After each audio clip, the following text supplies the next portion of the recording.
आज बहुत ऐतिहासिक पीस एग्रीमेंट हुआ है between NLFT, ATTF, government of India और त्रिपुरा स्टेट गवर्नमेंट।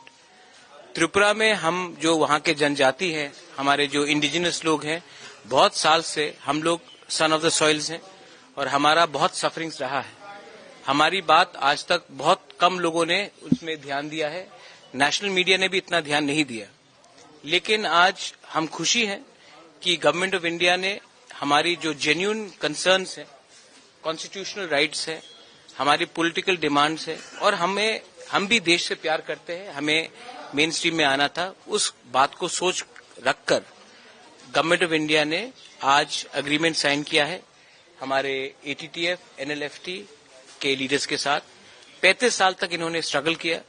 इनकी लड़ाई हिंदुस्तान के खिलाफ नहीं थी, इनकी लड़ाई हमारे लोगों के हित के लिए थी। ये बात केंद्र सरकार ने समझा है, गृह मंत्री ने समझा है और उन्होंने ये एग्रीमेंट की है। आज पीस पैकेज डील हुआ है। इसके बाद हमारा जो पॉलिटिकल डिमांड्स है, कॉन्स्टिट्यूशनल डिमांड्स है, जो एग्रीमेंट 4 तारीख मार्च में हुआ था तिप्रासा अकॉर्ड में, उसी के थ्रू हमारे जो लीडर्स हैं अपने पॉलिटिकल डिमांड्स, कॉन्स्टिट्यूशनल डिमांड्स, हमारे लोगों का अधिकार और whatever is required to uplift our Tiprasa community, we will be asking for it and we will be all uniting together, not from different organizations, but as one community for the betterment of our next generation.